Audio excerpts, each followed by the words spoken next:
Local लोग से बहुत सपोर्ट मिला। दुख भिलाई की ऑडियंस इतनी प्यारी ना। इतना जरूरत क्या है 30-40 रोटी खाने का, 2 किलो घी, 2 किलो चावल। पता नहीं लोगों को मेरी चीजें वियर्ड कैसे लग जा रही है। किसी आर्मी वाले लोग को देखोगे वो लोग भी इतना खाते हैं। कैसे इंस्पायर हुए इस फिटनेस जर्नी के लिए? पता नहीं क्या मन करता था, सुबह उठ के मैं दौड़ने लगता था। 7th क्लास में ही मैं स्टेट लेवल रनिंग किया, वहाँ से सिलेक्ट हुआ, फिर नेशनल किया। ट्रेंड सा चल गया था विशाखापट्टनम जाने का। विशाखापट्टनम के बोर्डिंग स्कूल वो पूरे जेल थे, वहाँ पर ऐसा मारते हैं ना। मैंने सोचा कि आज मेरा 22nd बर्थडे, आज से 75 हार्ट चालू किया जाए। क्यों स्टार्ट किया इसको? क्योंकि सर मेरी लाइफ एकदम बर्बाद टाइप से लग रही थी। 2 बोतल खत्म हो जा रही है 5 लोग के बीच, इस टाइप से ड्रिंक करते थे। डे 1 और डे 75 में क्या ग्रोथ था? इंस्टाग्राम पे क्या रीच था?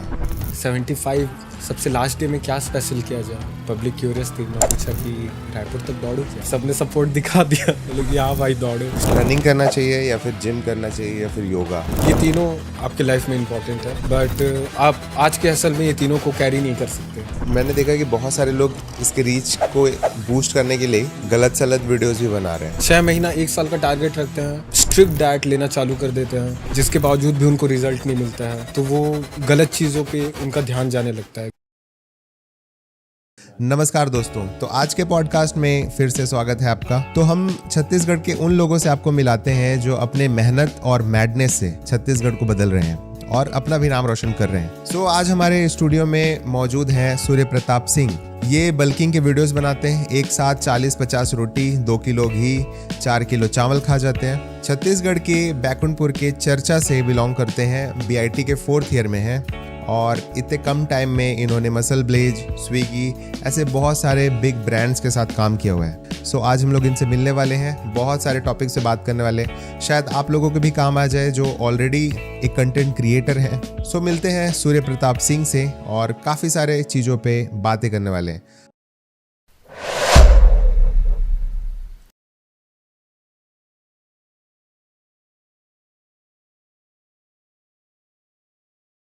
सो थैंक यू सूर्या हमारे पॉडकास्ट में आने के लिए। थैंक यू मनीष जी।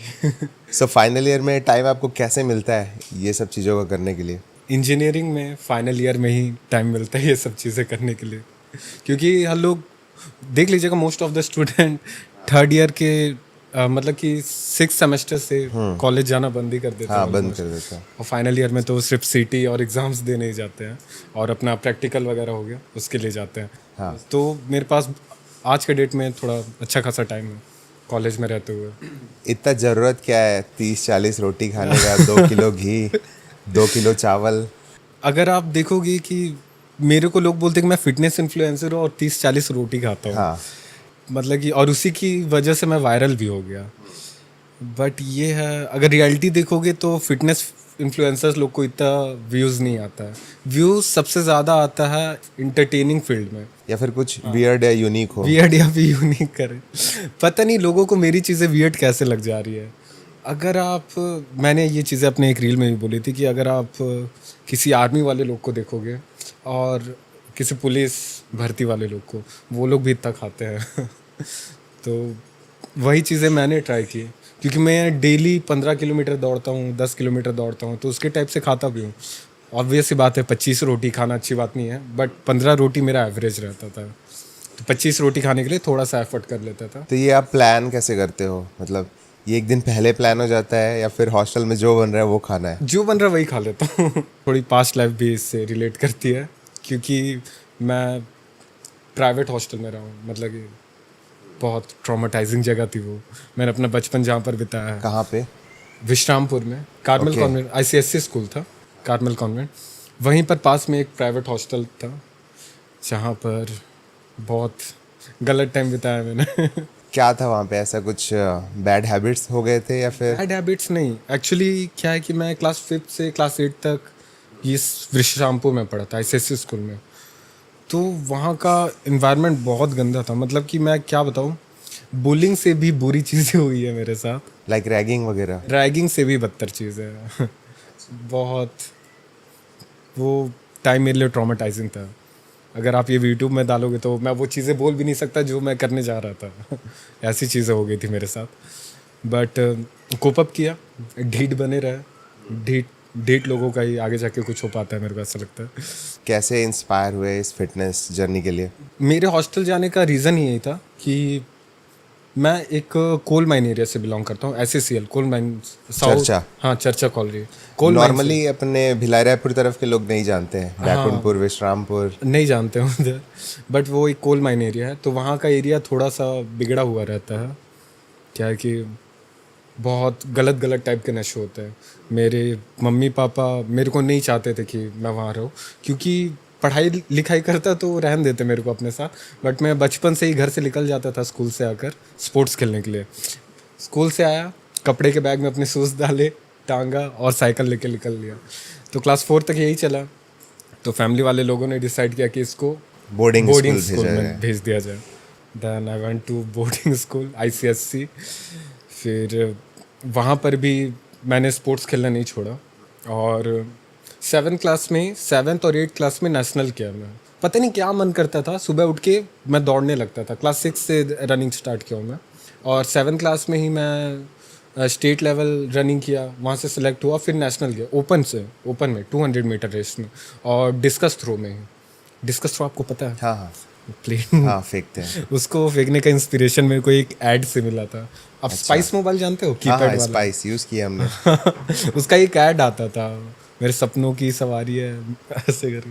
तो फिर 7 तक आपने मतलब रनिंग वगैरह इस पे? 8 में भी नेशनल किया।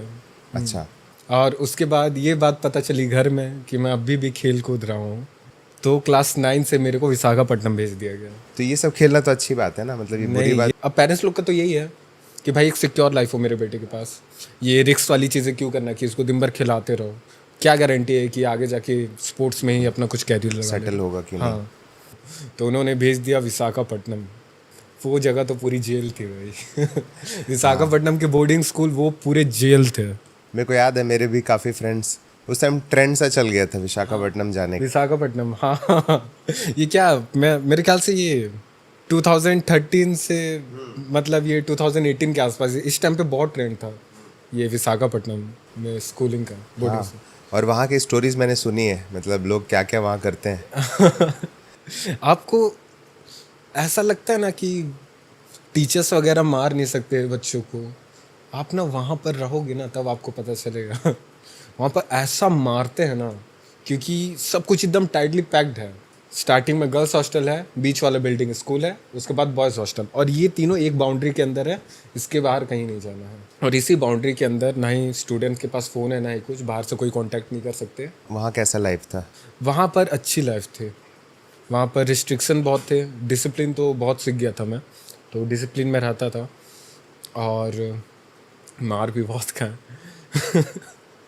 भागते वगैरह थे, सस्पेंड हो जाते थे। ये सब 11th 12th? नहीं, ये 9th-10th की बात है। 9th-10th की बात है। हाँ, 9th-10th की बात है। वहाँ का खाना बहुत अच्छा था। जैसे मैंने बताया ना कि मैं ये प्राइवेट हॉस्टल में रहता था, वहाँ पर हलवा जैसा चावल, पानी जैसा दाल, और आलू की सब्जी आलू की compulsory। सब्जी। हाँ, ये सब खा खा के बहुत ट्रॉमेटाइजिंग होते। आपको पता है वहाँ पर स्पेशल क्या मिलता था? डोसा, संडे को। एक दिन मैं आज भी याद करता हूँ ना, बहुत डिप्रेशन में चले जाता हूँ कि कैसा मोमेंट चला था। तो उसके कंपैरिजन में जब मैं विशाखापट्टनम में गया, वहाँ पर खाना बहुत अच्छा लगता था। साउथ का खाना अच्छा ही लगता है एक्चुअली, थोड़ी खट्टी चीज़ें खाने में मेरे को अच्छा लगता है, जैसे राइस और क्या कहते हैं वो रसम सुना है मैंने। हाँ, रसम वही, रसम और चारू पानी कहते हैं। तो वो बहुत सही लगता था, पेट भर के खाता था उधर। तो ईटिंग हैबिट वहाँ से स्टार्ट हुई या फिर और टाइम लगा अभी? नहीं, थोड़ा और टाइम लगा। अच्छा, ईटिंग हैबिट मेरा स्टार्ट हुआ 11-12 से। वो कहाँ पे हुआ? वो भी विशाखापट्टनम में ही, बट मैंने स्कूल चेंज किया। ग्रीन वैली करके एक स्कूल था, दैट स्कूल मतलब कि मेरे दिल में है वो स्कूल पता है, वो 6 पहाड़ों के बीच में था वो स्कूल, इतनी सुंदर जगह पे थी। ओके। हम लोग वहाँ पर इतना मस्ती किए हैं, मतलब बीच में ग्राउंड था, फुटबॉल ग्राउंड, वहीं से मैंने रनिंग स्टार्ट किया। क्योंकि विशाखापट्टनम में 2 स्कूल फेमस है, नारायणा चैतन्य, ये दोनों पूरे जेल के बराबर है। वहाँ पर टीचर लोग घर में लड़ते हैं और इधर आके हम लोग को मारते हैं दबा के स्कूल में। पता है किस तरीके से मारते हैं? हम लोग को प्लेट हम लोग खुद रखते थे ना पर्सनली, तो क्लासरूम से उठ के जाते थे, मैस खाते थे, तो मतलब और धो के वापस रखते थे हम लोग खुद। तो वो लोग प्लेट निकाल के मारते थे हम लोग को।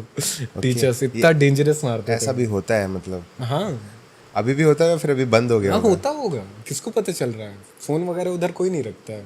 बहुत बुरा मारते हैं भाई उधर टीचर लोग। नहीं, हमारे टाइम तक तो स्कूल में चलता था मारना पीटना, उसको पेरेंट्स ठीक भी है बोलते थे।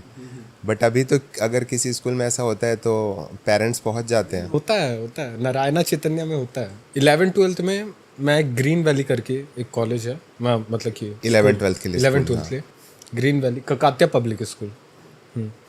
तो वहीं पर क्या वो थोड़ा सा फ्रीडम दिया हम लोग को, बहुत अच्छा लगा।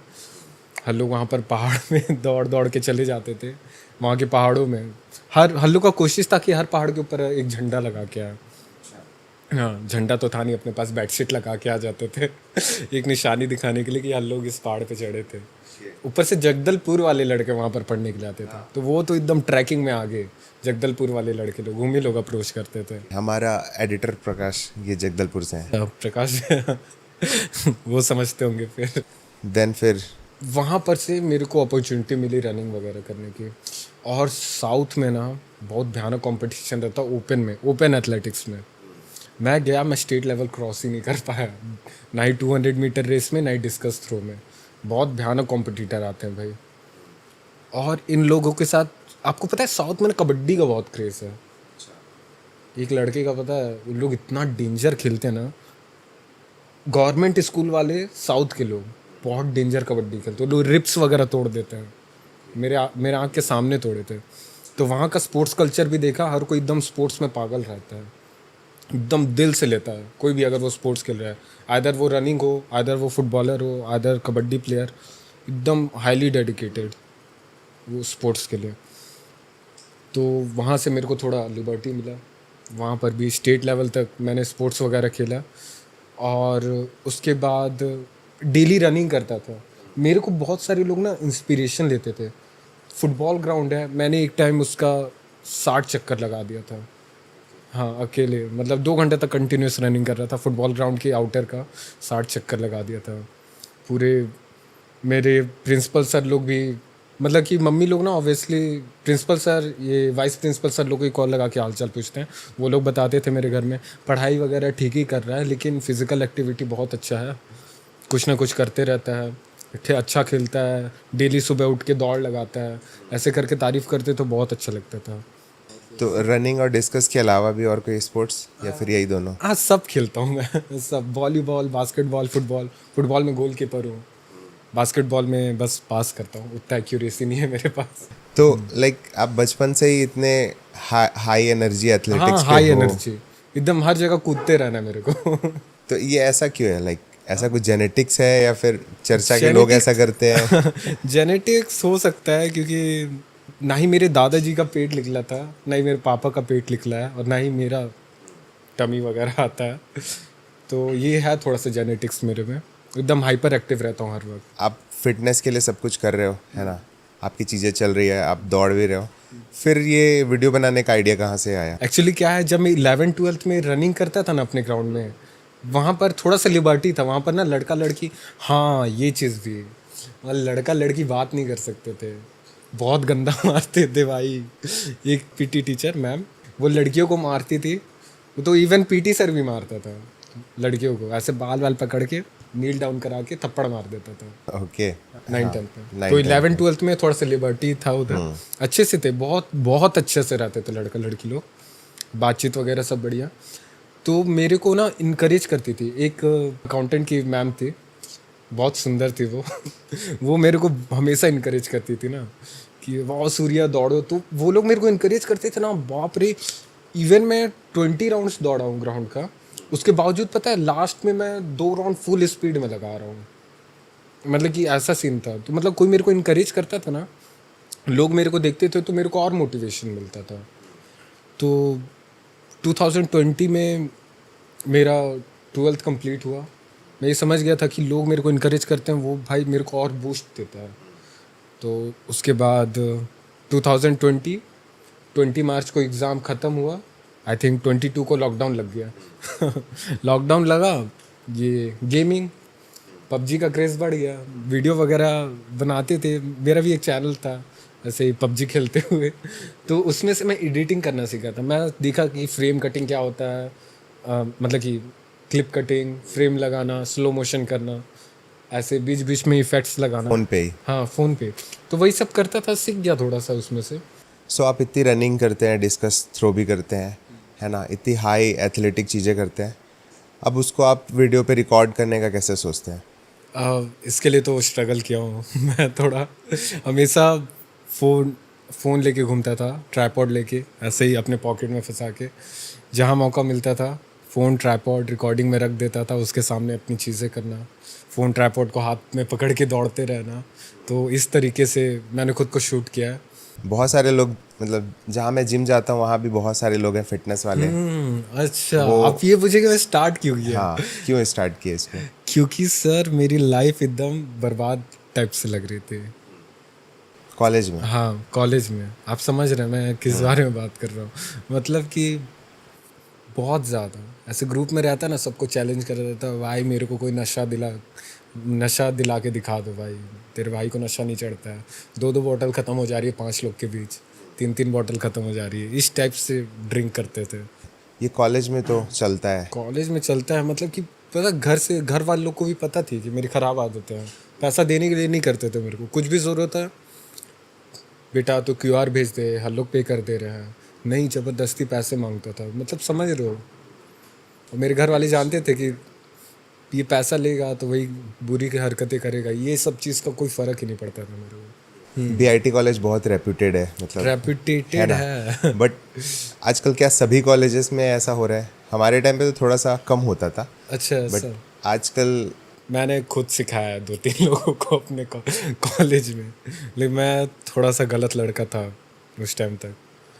हाँ, कुछ ज़्यादा ही नशे में एडिक्ट हो गया था, क्योंकि मेरे को अपना कोई फ्यूचर भी नहीं दिख रहा था। आपको पता है, मेरे को ये भी नहीं पता था 11-12 में कि जेई क्या होता है, मतलब जेई होता है, जेई क्यों देते हैं, मैंने मैथ्स क्यों लिया मेरे को ये भी नहीं पता था। अगर आप मैथ्स लियो तो आपका अल्टीमेट टारगेट है कि आपको आईआईटी जाना है। आईआईटी जाने के लिए आपको जेई पढ़ना पड़ेगा, जेई मीन्स जेई एडवांस आपको क्लियर करना पड़ेगा, ये रहता है, ये हर स्टूडेंट का माइंडसेट रहता है। मेरे को पता ही नहीं था, मैंने सीजीपीटी दिया, मेरा रैंक लगा, और मेरी मम्मी दीदी ने मेरे को ये कॉलेज भेज दिया, इस तरीके से मैं कॉलेज आया हूँ।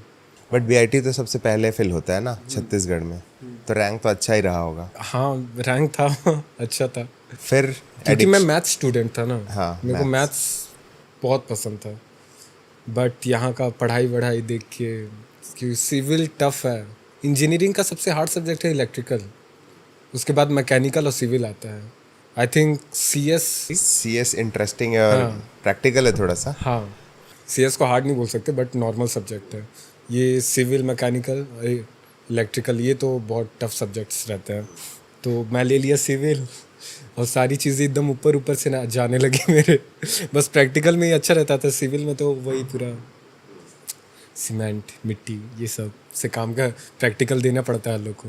तो मतलब प्रैक्टिकल में ठीक था, बट थ्योरी में बिगड़ जाती थी, क्योंकि मेरे को मैथ्स के साथ केमिस्ट्री अच्छा लगता था। मैं केमिस्ट्री बहुत स्ट्रांग था, ऑर्गेनिक केमिस्ट्री ये सब बहुत अच्छे से करता था, बट फिज़िक्स से सारी चीज़ें बिगड़ गई मेरी। तो इसीलिए कॉलेज में सिर्फ मैथ्स और फिज़िक्स ही था। इसी की वजह से पढ़ाई भी बिगड़ी मेरी, मेरे को अपना कोई फ्यूचर दिखाई नहीं दे रहा था।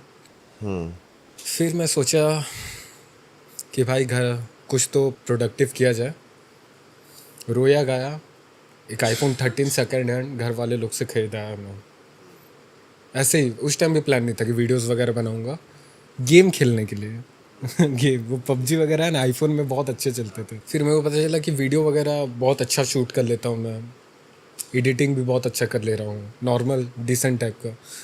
मैं सोचा कि भाई इतना रनिंग करता हूँ, चलो खुद को शूट किया जाए। 75 वाट बहुत ट्रेंड में आ गया ना उतना टाइम, अंकित बयानपुरिया ने किया 75 वाट, उस टाइम बहुत ट्रेंड में आया था। तो मेरा भी थोड़ा सा पर्सनैलिटी था, आपको लोगों को पता है कि मैंने ना अपने जूनियर्स लोग को बहुत इंस्पायर किया है रनिंग स्पोर्ट्स खेलने के लिए, बहुत इंस्पायर किया है। तो वो लोग मेरा हालचाल पूछते रहते थे इंस्टाग्राम में, और भैया क्या कर रहे हो ऐसे वैसे करके। मेरे पास दोस्त से ज़्यादा जूनियर्स हैं, मेरे फ्रेंड्स उतने अच्छे नहीं हैं, मेरे पास जितने अच्छे जूनियर्स हैं क्योंकि फ्रेंड लोगों के साथ पता नहीं ज़्यादा कोप अप नहीं हो पाता है, जब तक ड्रिंक कर रहे हैं तब तक दोस्त हैं लेकिन जूनियर लोग का क्या है कि बढ़िया जमता है जूनियर लोग के साथ, कहीं भी बुला लो, क्या काम है सर, ऐसा है वैसा है, कुछ भी सारी चीज़ें मैनेज हो जाती है जूनियर लोग। आज के डेट पे भी पता है मेरे स्कूल्स के जूनियर लोग के साथ मेरा बहुत अच्छा बॉन्डिंग है। ओके। मैंने सोचा कि आज मेरा 22nd बर्थडे है, आज से 75 हार्ट चालू किया जाए पिछले साल का बात है, 2024 जनवरी 27 का मैंने 75 हार्ट चैलेंज लिया, वीडियो बनाना चालू किया, देख रहा था बहुत डिसेंट रिस्पांस। फिर मैंने एक वीडियो बनाया ये ग्लोब चौक का, मैं ग्लोब चौक तक रनिंग करके गया हूँ, टोटल 14 किलोमीटर दौड़ा हूँ ऐसे करके। स्टार्टिंग में तो 2 किलोमीटर्स रनिंग, ये सब बुरी आदतों से इतना मैं वो हो गया था। उस एडिक्शन को छोड़ने के लिए हाँ। रनिंग फिर से स्टार्ट किया। स्टार्टिंग में 2 किलोमीटर भी एकदम हिम्मत ही नहीं हो रही थी। ऐसा क्या है कि ना स्पोर्ट्स वगैरह खेल लेते हैं वो सब चल जाता है, लेकिन जब running के लिए रनिंग किया stamina ना चाहिए। तब असली औकात पता चली कि भाई मेरे लंग्स क्या क्या हो चुके हैं आज के डेट पे। फिर धीरे धीरे कोप अप किया, 2 किलोमीटर को 3 किलोमीटर किया, उसके बाद 5 किलोमीटर, फिर 6 किलोमीटर, फिर डायरेक्ट दौड़ते गया फिर अच्छे खासे मैं सोचा कि भाई दुर्ग की पब्लिक ज़्यादा देख रही है तो दुर्ग को ही एक्सप्लोर किया जाए, कभी ग्लोब चौक से सनराइज़ दिखाऊंगा दुर्ग भिलाई की पब्लिक को, कभी मरोदा डैम से, ऐसे तो बस रनिंग करते गया, वीडियो वायरल हो गई वो ग्लोब चौक वाली। कितने दिन में 75 डेज से 18 ओके। हाँ अप्रॉक्स 20 दिन के अंदर आप अच्छी खासी रनिंग कर लेते। हाँ 20 दिन के अंदर अच्छी खासी रनिंग। अब क्या है कि स्टार्टिंग से ही एथलीट टाइप का था तो ज़्यादा टाइम नहीं लगा अपनी स्टेमिना को रीजनरेट करने में मेरे को। सो बस यही था। 20 दिन में मेरी वीडियो भी वायरल हो गई, अच्छे खासे रनिंग भी करने लग गया। फिर लोगों ने इतना इनकरेज करने लग गया कि किसी ने सजेस्ट किया था कि ये बोरिया गेट अपने भिलाई स्टील प्लांट का एंट्रेंस, वहाँ तक मैं दौड़ गया था। बाप रे वो तो सबसे एपिक मोमेंट था। मैंने 2 घंटा में वो रनिंग कंप्लीट की थी, 2 घंटा में 20 किलोमीटर 2 घंटा में, जो कि एवरेज मैराथन जो लोग दौड़ते हैं उसके एवरेज एथलीट लोग 2 घंटा में 20 किलोमीटर कंप्लीट कर लेते हैं। तो मेरे को बहुत अपने अंदर कॉन्फिडेंस फील हुआ, लेकिन फिर भी 20 किलोमीटर दौड़ने के बाद मैं ज़मीन में ही लेट गया था हॉस्टल पहुंच के। तो फिर ऐसे ही एवरेज टाइप का रनिंग चलते रहा। 75 सबसे लास्ट डे में क्या स्पेशल किया जाए, पब्लिक क्यूरियस थी। मैं पूछा कि रायपुर तक दौड़ूं क्या, 40 किलोमीटर है, फुल मैराथन हो जाएगा। तो सबने सपोर्ट दिखा दिया, बोले कि हाँ भाई दौड़ो। और उस दिन हनुमान जयंती भी था, इतना परफेक्ट डे था वो रनिंग करने के लिए। और मैं स्ट्रेस में 11 बजे से 1 बजे तक बस सोया था। 1 बजे से जो नींद खुली, मैं 3 बजे तक जगा रहा, रेडी वेडी हुआ और 3 बजे रनिंग स्टार्ट कर दिया अपना। और बहुत भिलाई से रायपुर भिलाई से 3 बजे। हाँ मेरे को 6 घंटे लग गए क्योंकि धूप वगैरह इतना ज़्यादा था। मैंने कम से कम 25 किलोमीटर रनिंग करा होगा। लोग बोलते हैं क्या भाई डायरेक्ट दौड़ गया, नहीं दौड़ सकता उतना कैसे डायरेक्ट दौड़ सकता। क्वेश्चन मैं भी पूछने वाला था। हाँ कितना रुक के चल रहे थे? हाँ रुक के चल रहा था मैं, मतलब कि ऐसी 3-4 किलोमीटर ऐसे। स्टार्टिंग में तो कंटिन्यूस ये पावर हाउस तक दौड़ा था मैं, उसके बाद से ये क्या बोलते हैं भिलाई 3 में रुका, फिर कुमारी में रुका, और उसके बाद रायपुर एंटर करते टाइम रुका था। तो ऐसा करके मेरे ख्याल से 25 या फिर 28 किलोमीटर मैंने रनिंग किया होगा, वो उससे ज़्यादा और उतना वॉक कर लिया मैं। क्योंकि आखिरी में जब PWD ऑफिस पहुंचा, नहीं NIT रायपुर, मेरे को अच्छे से आया, NIT रायपुर से पूरा वॉक करते हुए गया था रेलवे स्टेशन तक, इतनी हालत ख़राब हो गई थी। सो इस 75 डेज चैलेंज में डे 1 और डे 75 में क्या ग्रोथ था? इंस्टाग्राम पे क्या रीच था? लोगों का बॉन्डिंग कैसा था? लोकल लोग से बहुत सपोर्ट मिला।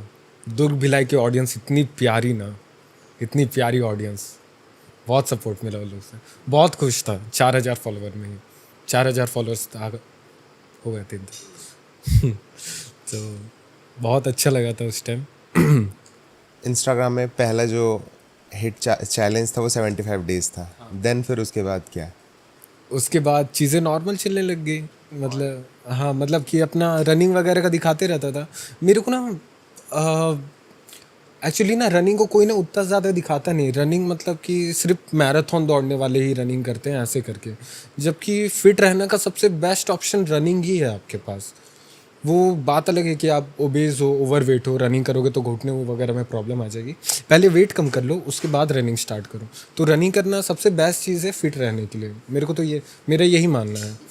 ऐसा भी बोलते हैं ना कि रनिंग बहुत ज़्यादा करने से बॉडी अडॉप्ट करने लगता है। आप जितना 10 किलोमीटर में थक रहे हैं, फिर वो 20 किलोमीटर थकेंगे, तो बॉडी अडॉप्ट करने लगेगी, फिर वो चेंजेस नहीं दिखेंगे। हाँ, मसल बहुत ज़्यादा रिड्यूस होता है। मतलब एक्सेसिव कार्डियो करोगे तो मसल रिडक्शन होते हैं बॉडी में। तो एक्सेसिव कार्डियो नहीं करना है। आप डेली का 5 किलोमीटर भी दौड़ रहे हो, वो बहुत अच्छी बात है। रनिंग करना चाहिए या फिर जिम करना चाहिए या फिर योगा? देखिए, रनिंग, जिम और योगा ये तीनों आपके लाइफ में इम्पॉर्टेंट है, बट आप आज के असल में ये तीनों को कैरी नहीं कर सकते। तो इसको हफ्ते में डिवाइड कर सकते हो आप। जैसे कि मैं भी कंटिन्यूस 3 दिन रनिंग करने के बाद 1 दिन योगा करता था। इतना बेस्ट चीज़ था वो।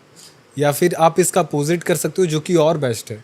आप हफ्ते में 3 दिन योगा करो, उसके बाद 1 दिन रनिंग कर लो। बाकी जिम तो इंक्लूड करना चाहिए आपको। मेरा कॉलेज लाइफ और किसी का 9 to 5 वर्क टाइमिंग सेम है। ओके, मैं मॉर्निंग में रनिंग करता था, अपना कॉलेज वगैरह सब कंप्लीट करने के बाद शाम को जिम जाता था। सो ये सबसे बेस्ट चीज़ था मेरे लिए। और जिम करने के बाद मेरे को जिम और डिनर के बीच में मेरे को टाइम मिलता था एडिटिंग करने का। सो सब कुछ कंप्लीट करने के बाद डिनर किया, रात को 2 घंटा पढ़ाई किया। उससे ज़्यादा मैं कर भी नहीं पाता। एवरेज स्टूडेंट हूँ, 2 घंटे ही पढ़ ले रहा था, ठीक था। जब मैं हॉस्टल में रहता था तो वर्कआउट तो बिल्कुल पॉसिबल नहीं था। खाना एकदम सड़ा हुआ मिलता था। तो मैं ट्राई भी किया जिम ज्वाइन करने का, लेकिन कभी हो नहीं पाया। बिकॉज अगर आप वर्कआउट कर रहे हो और प्रॉपर डाइट नहीं है तो बॉडी और सूखने लग जाती है। होता है ना, हाँ, है ना? तो आप कर ले रहे हो, वीडियोस में तो देख रहे हैं हम, हॉस्टल के ही रोटी और सब्जी खा रहे हो आप। तो कैसे पॉसिबल है? मेरे को मेरे कॉलेज के हॉस्टल में बहुत ज़्यादा टेस्ट मिलता है, क्योंकि मैंने बचपन से घर का खाना नहीं खाया है। अब बहुत सारे स्टूडेंट लोग रहते हैं जो कि डायरेक्ट 11th-12th घर में करते हैं, मतलब घर से ही करते हैं, उसके बाद हॉस्टल आते हैं डायरेक्ट कॉलेज में। मेरा सीन अलग था, मैं बचपन से ही हॉस्टल था। जैसे आपको बताया ना, ऐसे स्कूल में वो पानी वाला दाल, हलवा चावल, और उसके बाद विशाखापट्टनम में भी उतना अच्छा नहीं मिलता था। तो इन सब चीज़ों की वजह से मेरे को मेरे कॉलेज का खाना बहुत पसंद है। और ये भी लोग बोलते हैं कि प्रोटीन इंटेक कंप्लीट करने के लिए या तो चिकन मटन या फिर प्रोटीन पाउडर लेना पड़ता है। बट मैंने आपके वीडियोस में वैसा कुछ नहीं देखा है। आप कुक करते हैं खुद से? हाँ, नहीं, मैं कुक करना बहुत मुश्किल लगता है मेरे को। हाँ। इसलिए प्रोटीन इंटेक, देखिए ना, मेरा भी मसल लॉस बहुत हुआ था। मेरी बॉडी शेप में आ गई थी, लेकिन मेरी बॉडी बहुत पतली हो गई थी, बट टोन थी मेरी बॉडी। अगर मैं एवरेज खाना खाता ना, जैसे कि 2 रोटी 3 रोटी, थोड़ा सा चावल, इस टाइप का, नॉर्मली इंसान इतना ही खाता है, बट मैं एवरेज खाना खाता था 10 रोटी, 10-12 रोटी, 500 ग्राम्स ऑफ राइस, ऐसे मेरा खाना रहता था। सुबह भी मतलब लंच में भी, डिनर में भी। और ब्रेकफास्ट तो खुद से बनाता था, ओट्स, अंडा। तो इनमें प्रोटीन बीच में नहीं आया, क्योंकि इतने पैसे ही नहीं थे मेरे पास। ना ही चिकन वगैरह लेने के थे। चिकन लेता भी तो बनाने का बहुत झंझट था। हाँ, हॉस्टल में बहुत झंझट है। एक बहुत इंपॉर्टेंट बात करना चाहता हूँ प्रोटीन के लिए। मेरे को एक डुप्लीकेट प्रोटीन मिल गया था। मैंने 5 kg का प्रोटीन, 5 kg का 4500 में लिया था, और सस्ता है करके मैं एकदम तुरंत ले लिया उसको कि वाह भाई, सस्ते में मिल रहा है, वो भी 5 kg प्रोटीन। मेरी तो मस्त बॉडी बन जाएगी, इतना बढ़िया वर्कआउट में हूँ, एकदम सब कुछ सही हो जाएगा। वो प्रोटीन पूरा फालतू निकला, पूरा डुप्लीकेट प्रोटीन था वो। तो आज के डेट पे भाई बहुत डुप्लीकेट प्रोटीन्स आ रहे हैं। मेरे को जहाँ तक लगता है, मेरा केस थोड़ा सा अलग है। मेरे को अपना फैट बर्न करना नॉट अ बिग डील मेरे लिए। मैं कितना खाऊँ, मैं नेक्स्ट डे 10 किलोमीटर दौड़ूंगा, 12 किलोमीटर दौड़ूंगा, अच्छा खासा रनिंग करूँगा, तो मैं उन चीज़ों को डाइजेस्ट कर सकता हूँ, मैं अपना फैट बर्न कर सकता हूँ। बट बाकी लोग के लिए चीज़ें इतनी ईजी नहीं है, जहाँ तक मेरे को लगता है। लोग उतना रनिंग करना नहीं चाहता है कोई, और ना ही इतना कार्डियो करना चाहता है, तो वो लोग अपनी डाइट से सब कुछ मैनेज करते हैं। सो ये एक बहुत अच्छी बात है। क्योंकि 70% चीज़ें आपकी डाइट से ही होती है। जिम वगैरह ये सब वर्कआउट करना ये सब तो 30% है। सो 75 डेज हार्ड चैलेंज के बाद आपके 4000 फॉलोअर तक हो गए थे। Then suddenly within a 6 month span पे आपके 300K फॉलोअर्स हो गए। तो इसका क्या रीज़न है? इंस्टाग्राम में फिटनेस के ऊपर ज़्यादा रीच नहीं आता है, सबसे ज़्यादा रीच आता है इंटरटेनमेंट के ऊपर।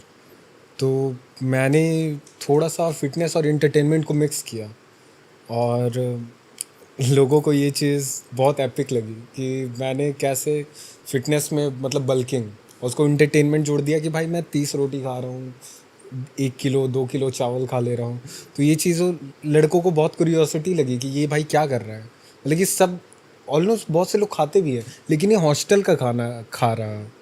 मतलब हॉस्टल का खाना कोई कैसे खा सकता है। तो ये चीज़ों को मैंने थोड़ा सा सोचा, रिकॉर्ड किया और अपलोड कर दिया। डायरेक्ट वायरल हो गई वीडियो पहला ही वीडियो? हाँ, मतलब कि 75 हार्ट के बाद मैंने बहुत कम वीडियोस डाली। मुश्किल से 4 महीने के गैप में मैंने मुश्किल से 4 वीडियो ही डाली होगी। और उसके बाद जैसे ही मैंने ये वीडियो डाली खाना खाने का, क्योंकि विंटर का टाइम चालू था, बल्किंग का थोड़ा सा ट्रेंड वगैरह चल रहा था, तो मैंने दिखा दिया कि भाई हॉस्टल खाने के साथ कैसे बल्किंग करते हैं। मैंने वीडियो डाली और वो डायरेक्ट वायरल हो गए। सबसे मेन पर्पस तो उसका ये था कि वो इंटरटेनिंग था। उसमें ये नहीं दिखा रहे कि, क्योंकि आज के डेट में देखोगे कि लोग डायरेक्ट स्क्रॉल कर दे रहे हैं। कोई ऐसे ट्राइसेप्स का भी एक्सरसाइज बता रहा है तो भाई 3 exercise for your triceps, 3 exercise for your biceps, ऐसे करके लोग डायरेक्ट स्क्रॉल कर दे रहे हैं। क्योंकि भरी पड़ी थी भाई लॉकडाउन तक चीज़ें, हर कोई दमा के सिखा रहा था। तो आज की डेट से उस चीज़ों से थोड़ा सा बोर हो गए हैं लोग। सब लोगों को ही पता है कि भाई ट्राइसेप्स कैसे मार रहे हैं, बाइसेप्स कैसे मारना है। मैंने देखा कि बहुत सारे लोग इसके रीच को बूस्ट करने के लिए गलत सलत वीडियोस भी बना रहे हैं कि फिटनेस से लेके ही कि भाई ये खाओ, इसको ऐसे करो वैसे करो। तो पीपल आर गेटिंग कंफ्यूज्ड कि एक क्रिएटर ऐसा बता रहा है, एक क्रिएटर ऐसा बता रहा है। अब सबकी प्रायोरिटीज़ अलग होती हैं। आपको अपने से थोड़ी चीज़ों को डिकोड करना चाहिए कि आपके लिए क्या एसेंशियल है।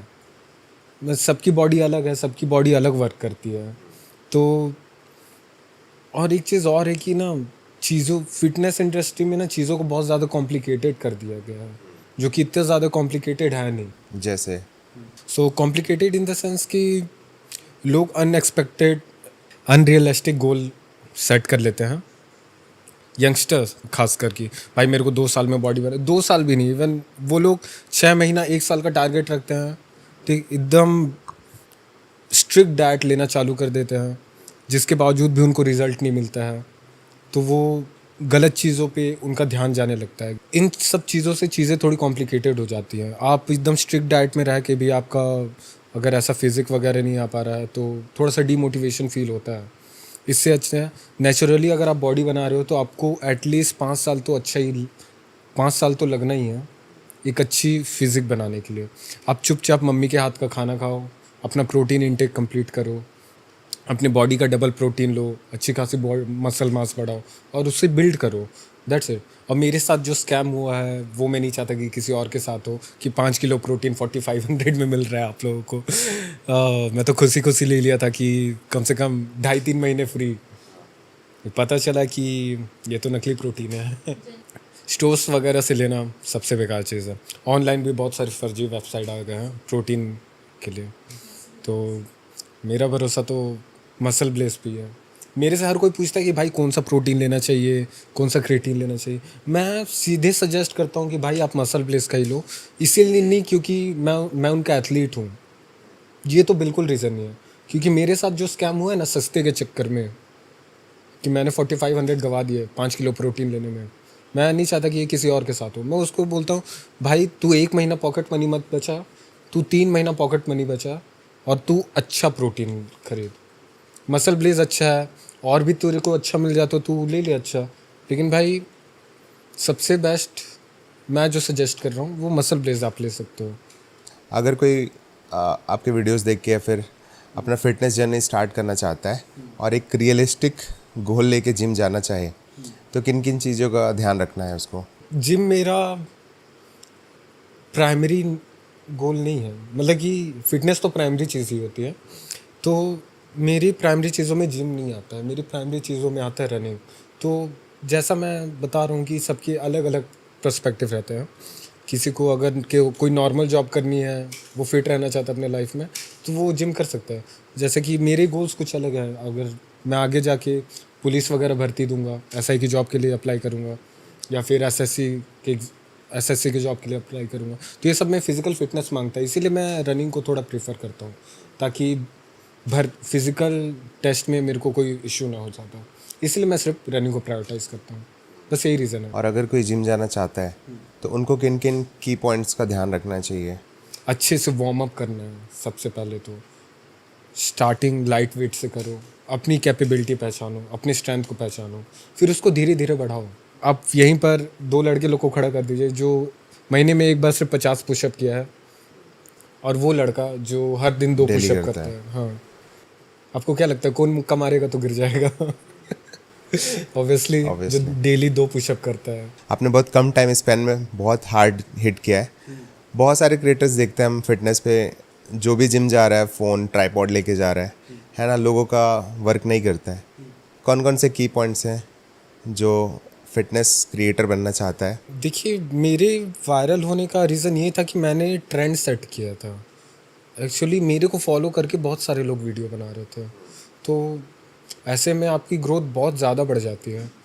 ट्रेंड सेट करना बहुत अलग चीज़, वो तो किस्मत ही है मेरे ख्याल से, कैसे ट्रेंड सेट हो गया।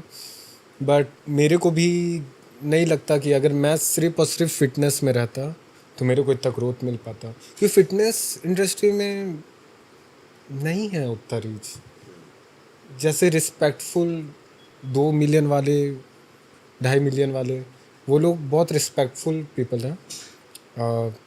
साकेत गोखले को ही देख लीजिए, उसकी रिस्पेक्ट बहुत ज़्यादा है, तो इसीलिए लोग उसे फॉलो करते हैं, लाइक करते हैं, उसकी चीज़ों को अडॉप्ट करने की कोशिश करते हैं।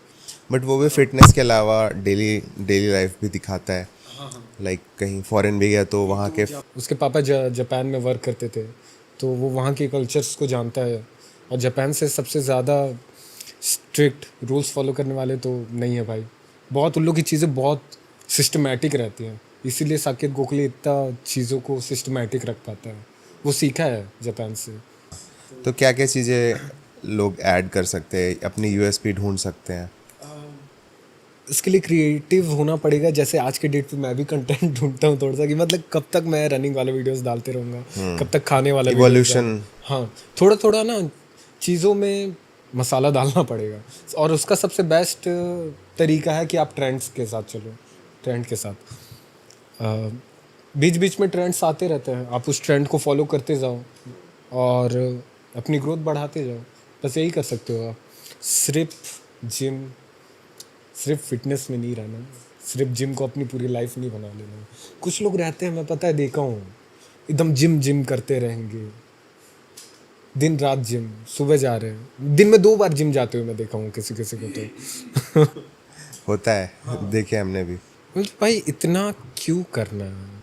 Majority of the people fit रहने के लिए जाती है। बहुत कम लोग हैं जो लोग बॉडी बिल्डिंग में जाते हैं, और उनमें से क्या सिक्योर कर ले रहे भाई। मतलब कि ये बहुत रेस्पेक्ट है उन लोग के लिए जिन लोग फिटनेस कोच, मतलब कि कोच बने हैं, अपने खुद का जिम खोले हैं, बहुत अच्छा खासा कमा रहे हैं।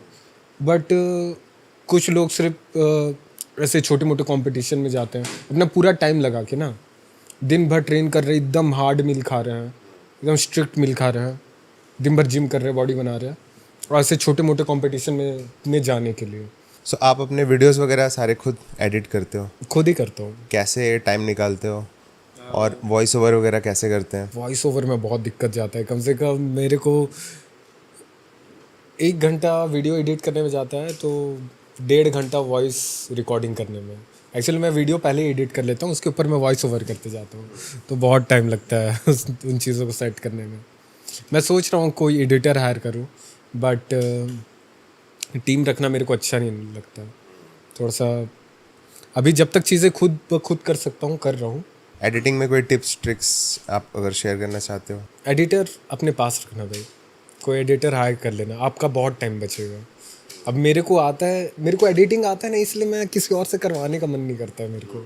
सो आपकी बहुत ही स्ट्रॉन्ग बॉन्डिंग है अपने फॉलोअर्स के साथ, तो आप इसको मेंटेन कैसे करते हो?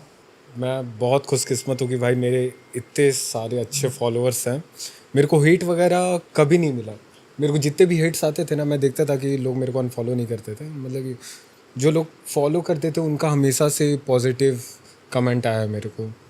इवन मैं खुद सोचता था कि भाई मेरे जैसा लड़का सिर्फ खा खा के इतना सारा फॉलोअर्स बढ़ा लिया, लेकिन बट मैं थोड़ा सा और पास जाता था कि भाई मेरा इतना हार्डवर्क भी किया है तो मैं डिज़र्व करता हूँ। क्योंकि बहुत सारे ना हेटर्स लोग यही देखते हैं कि भाई सिर्फ खा खा के इतने फॉलोअर्स बढ़ा लिया, तो उन लोग को ना ये जमता नहीं था। कितने सारे तो जिम वाले लड़के लोग भी, क्योंकि उन लोग भी मेहनत कर रहे हैं, उन लोग भी डेली वीडियोस बना रहे हैं, लेकिन उन लोग तो वायरल नहीं हो पा रहे। ऐसे करके ना हेटर्स लोग का ही बहुत फेस करना पड़ा था मेरे को। But thanks to my followers, जिन लोग मेरे को इतना सपोर्ट करते हैं, तो उनके लिए तो हमेशा कनेक्टेड रहता हूँ। मेरे को कितने सारे लोग मिलते हैं भैया, मेरा उनको इतना रिस्पेक्ट देता हूँ ना, इतना अच्छा फील कराने की कोशिश करता हूँ। मेरे को बाहर कोई भी मिल जाए तो, और भैया मैं आपको देखा हूँ आप खाना खाते हो ना, रोटी खाते हो। पहले तो 75 हार्ट के लिए बोलते थे तो बहुत रिस्पेक्ट लगता था, मतलब बहुत अच्छा लगता था, भैया आप वही हो ना, डेली दौड़ते हो, 75 हार्ट करते हो। उसके बाद लोग बोलने लगे भाई तू वही है ना, 2 किलो चावल खाता है, 20 रोटी खाता है, ऐसे करके। लेकिन तो भी चलो बढ़िया है। बता तो हाँ भाई मैं ही हूँ। आप वर्क कैसे करते हो? लाइक कितनी बड़ी टीम है आपकी? एक मैं हूँ, और 75 हार्ट में सबसे बेस्ट चीज़ हुआ था, मैं अपनी मोगो से मिला था। She is my girlfriend. वो बहुत इंटेलिजेंट लड़की है। She is an IITian, work for Cognizant. भाई बहुत अच्छे लेवल पे है वो। And she choose me. वो क्या हमेशा से कहती थी कि तुम्हारे अंदर कुछ स्पार्क दिखता है, तुम कुछ अच्छा करोगे। That's why she always supports me. मेरी हर एक चीज़ें वो करती थी, मेरा पूरा इंस्टाग्राम वही संभालती थी। आज के डेट पे मेरा इंस्टाग्राम ऐसा है कि मेरे को कोई मैनेजर वगैरह हायर करना पड़ेगा, बट नहीं, सारे ब्रांड डील्स वही करती हैं। एक ही मेरे ये सब पॉडकास्ट यहाँ से निकलने के बाद एक इंस्टीट्यूट में मेरे को एज अ गेस्ट भी बुलाया है। नीट कोचिंग इंस्टीट्यूट है वहाँ पर, वो भी इन्होंने अरेंज किया। और फिर एक गिग भी है, वहाँ पर भी हमको बुलाया गया है। तो इन्होंने बहुत कुछ मेरे लिए किया है, मेरी गर्लफ्रेंड ने। So I am really thanks to her. सो आप दो लोग हैं? हाँ, सिर्फ वो और मैं, हमारी बस इतनी टीम है। सूर्या के इंस्टा आईडी पे लाइक मिलियंस ऑफ व्यूज़ हैं, 30 मिलियन भी है, 60 मिलियन भी है। बहुत सारे बड़े बड़े ब्रांड्स के साथ आपने वर्क किया हुआ है, तो वो एक्सपीरियंस कैसा है? कैसे ब्रांड वर्क करती है, और आपको कैसे लाइक फ्रीडम मिलता है वर्क करने के लिए, वो सारी चीज़ें? फ्रीडम ये सबसे इम्पॉर्टेंट चीज़ है ब्रांड लोगों के साथ वर्क करने के लिए। एक्चुअली मैंने 7-8 ब्रांड्स के साथ अभी तक काम कर चुका है, आगे और भी ब्रांड्स लाइंड अप है। मेरा सबसे बेस्ट एक्सपीरियंस रहा है मसल ब्लेस के साथ, और इंस्टा और स्विगी, फास्ट एंड अप, ये सारे ब्रांड्स बहुत अच्छे थे, क्योंकि ये आपको फ्रीडम देते हैं वीडियोस बनाने के। और अगर ब्रांड्स आपको फ्रीडम देती है ना, तो वो उस तरीके से रिजल्ट भी पाते हैं। देखिएगा आप भी कि स्विगी में अब तक का सबसे हाईएस्ट व्यूज़ वीडियो में मेरा ही है। ओके। हाँ, वो सबसे हाई व्यू वाला वीडियो है उनका प्रोफाइल में। और कैसे कांटेक्ट करते हैं? ब्रांड्स कांटेक्ट करते हैं या फिर आप देखिए, कांटेक्ट अगर करते हैं? आप अच्छे खासे व्यूज़ ला रहे हैं तो ब्रांड आपको अप्रोच करता है, या तो आपको अप्रोच करना चाहिए। ये 50-50 है, आप अप्रोच करते रहो ब्रांड्स लोगों को। अगर आपके व्यूज़ वगैरह अच्छे हैं तो ब्रांड्स भी आपको अप्रोच करेंगे। यहाँ पर एक दूसरे के लिए लगे रहते हैं लोग। ऐसा नहीं है कि ब्रांड अपने में है कि कोई अप्रोच करेगा तो हम प्रमोट कर लेंगे, ऐसे करके ऐसा नहीं होता। ब्रांड भी ढूंढते रहती है अच्छे इन्फ्लुएंसर्स को जो उनका प्रोडक्ट अच्छे से प्रमोट कर सके। तो आप भी मेल्स वगैरह डालते रहो। आपको क्या लगता है ब्रांड्स क्या क्या चीज़ें देखती है? केवल क्या ये देखती है कि कितना वायरल हो रहा है, या फिर और भी चीज़ें होती हैं? हाँ, वायरल तो ज़रूरी है। कि वायरल नहीं हो रहा है, एटलीस्ट डिसेंट व्यूज़ तो ला रहा है ना लड़का, तो मतलब 200 के 300 के ऐसे व्यूज़ तो ला रहा है, तो ऐसे लोगों को ईजिली मिल जाता है ब्रांड। बट क्या मिलते हैं? बाटेड। बाटेड और पेड दोनों अलग हैं। बाटेड में ब्रांड को अप्रोच करना अच्छा रहता है स्टार्टिंग के लिए, बट अगर आपको एक्सपीरियंस मिल चुका है कि ब्रांड्स कैसे काम करते हैं तो आप बाटेड में नहीं करोगे, फिर आप सिर्फ पेड ही करोगे। क्योंकि आपको इस फील्ड के बारे में बहुत सारी चीज़ें पता चल जाएंगी तब तक। अगर आपके कम व्यूज़ आ रहे हैं कम व्यूज़ आ रहे हैं और आप ब्रांड के साथ काम करना चाहते हो तो बार्टेड एक लौता ऑप्शन है आपके लिए। अगर फिर आपको एक्सपीरियंस मिल गया है, आपको पता है कि व्यूज़ कैसे लाना है वीडियोस वगैरह में, फिर उसके बाद आप जाओ पेड में। मैं बहुत सारे वीडियोस में आपके देखता हूँ कि एक कोड होता है, मसल ब्लेज का कोड भी आप देते हो, है ना? तो मसल ब्लेज इतने बड़े ब्रांड्स के साथ वर्क करना कैसा रहा है? बहुत अच्छा एक्सपीरियंस रहा है। इन्होंने मेरे साथ एक कॉन्ट्रैक्ट साइन किया था 6 मंथ का, तो अभी तक मैं उनके लिए 6 मंथ के लिए एथलीट हूँ, आने वाले और 6 मंथ के लिए रहूँगा। सो उनके साथ वर्किंग एक्सपीरियंस बहुत अच्छा था। मंथ में उनको 2 डिलीवरेबल्स देता था मैं, 2 वीडियो मतलब 2 रील्स और 2 स्टोरी, ऐसा करके कॉन्ट्रैक्ट था। ऐसा कंटिन्यूस 6 मंथ तक रहेगा और इसके लिए पेड भी था, तो ठीक ठाक मेरे को पेमेंट भी मिलती थी उनसे। देखिए मेरे पास तो मेरी मोगू थी जिन्होंने इतना अच्छा नेगोशिएट करके मेरे को ये ब्रांड का अप्रोच दिलाया, लेकिन नेगोशिएशन स्किल्स इसमें बहुत अच्छी होनी चाहिए, कॉन्वर्सेशन स्किल्स। और ये कॉन्वर्सेशन स्किल्स करने के लिए बीच में आते हैं एजेंसी वाले। तो आप एजेंसी के थ्रू भी ये सारी चीज़ें कर सकते हो। अगर एक बार आपको एक्सपीरियंस मिल गया अच्छा खासा तो आप बिना एजेंसी के भी कर सकते हो। लेकिन अगर आप सोलो हो, आपके पास टीम वगैरह नहीं है, तो एजेंसी के थ्रू करना बेटर रहता है।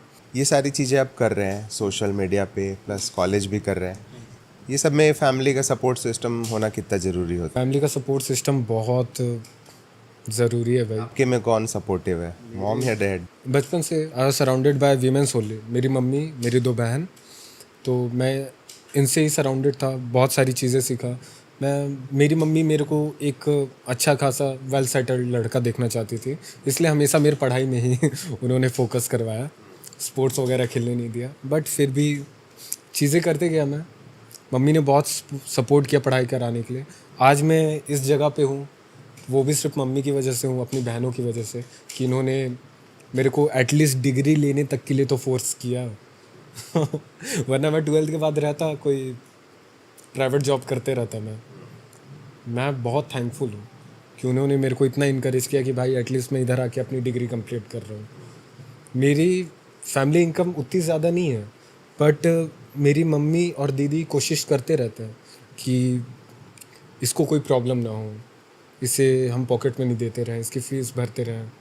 फ़ीस वगैरह की बात मेरी मम्मी एक बार डांट दी थी मेरे वार्डन को कि आप फ़ीस के लिए उसको क्यों बोल रहे हो, लेट हो रहा है तो आप हमको कॉल करो, हम फ़ोन उठाते हैं ना, हम आपसे बात करेंगे, आप हमारे बेटे को क्यों बोलो। मतलब मेरी मम्मी इतना कह देती थी उन लोगों को कि उसको फ़ीस वगैरह के लिए आप कॉल नहीं करोगे, परेशान नहीं करोगे, ऐसे करके बहुत सपोर्ट मिला अभी फैमिली। और अभी कैसा है?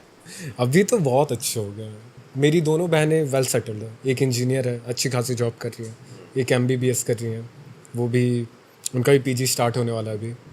मेरे को एज अ खोटा सिक्का समझती थी मम्मी, मतलब कि बाहर भी जाती थी तो बात होता था, मतलब कि मेरा ऑलमोस्ट फैमिली ही जानता था कि मैं किस टाइप का हूँ।